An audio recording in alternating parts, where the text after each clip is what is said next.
Si vous aimez le football, cliquez maintenant sur le bouton « S'abonner ». L'Argentine résiste à tout, Messi continue. Les Pays-Bas sortent l'Argentine au bout du suspens. C'était un soir à voir tomber les idoles et après Neymar, Lionel Messi a bien failli quitter la Coupe du Monde vendredi, mais l'Argentine a survécu au retour des Pays-Bas et à une terrible séance de tirs au but 2-2, 4 tables à 3 pour rejoindre la Croatie en demi-finale.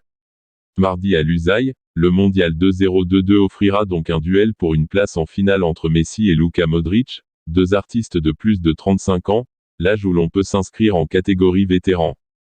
Mais pour eux, ce serait un peu trop facile, alors ils continuent à émerveiller et à porter leur équipe et leur pays vers un rêve partagé, celui d'un sacre mondial, le premier pour l'équipe au maillot à damier et le troisième pour l'Albiceleste. Ça va être un match très dur. La Croatie a prouvé qu'elle était très bonne, elle a su battre le Brésil. C'est une équipe qui travaille depuis plusieurs mondiaux avec ce sélectionneur, ils se connaissent très bien, ils s'entendent très bien et ça va être très dur, a déclaré le N10 argentin après le match. On a de la passion, du cœur et on fait ça pour 45 millions de personnes. On y croit, a de son côté expliqué le gardien Emiliano Martinez.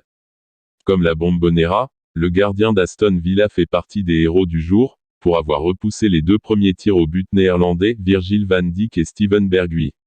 Les autres sont l'attaquant Lautaro Martinez, auteur du pénalty décisif après avoir tout raté depuis le début du tournoi, et Messi, toujours Messi, bien sûr Messi. Car avec son capitaine, l'Albiceleste a une sorte de carte joker que les autres n'ont pas, un N10 qui invente les espaces là où il n'y en a pas. À la 35e minute d'un match jusque-là fermé, il a ainsi pris le ballon, l'a conduit là où il le voulait, a écarté Nathan Ake d'une feinte de corps et a créé une ligne de passe qu'il était le seul à avoir vue, pour son latéral droit Nahuel Molina, buteur d'un extérieur du droit. Les incroyables, un chat, de l'Argentine ont alors chanté de plus en plus fort et ont encore transformé le futuriste stade de Lusail en leur Bombonera d'hiver, à peine encombré par la présence dérisoire de quelques dizaines de fans en orange.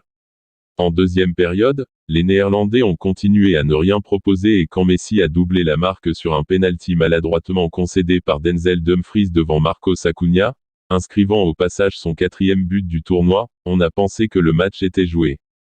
Superbe combinaison, mais alors que l'ancien Barcelonais avait réussi un vrai récital, l'Albiceleste a arrêté de jouer.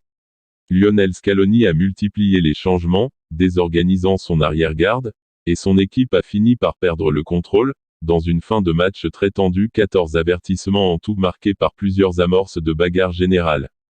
Et les Oranges sont revenus grâce à leur remplaçant. D'abord via un coup de tête de Luuk de Jong sur un centre de Bergwijn, à un moment où Van Dijk s'était transformé en avant-centre et où le plan de jeu consistait à envoyer de longs ballons vers le trio qu'il formait avec de Jong et Wout Weghorst, tous les trois hauts comme les gratte-ciel de Doha. Tout au bout de 10 minutes de temps additionnel, les Pays-Bas ont ensuite réussi un coup superbe, enfin, avec une inattendue combinaison sur coup franc, lancée par Ton Koopmeiners et conclue par Weghorst. En prolongation, l'Argentine, qui aurait pu avoir la tête sous l'eau après cette terrible fin de temps réglementaire, a encore été la plus dangereuse avec 3 occasions nettes, dont une frappe sur le poteau d'Enzo Fernandez.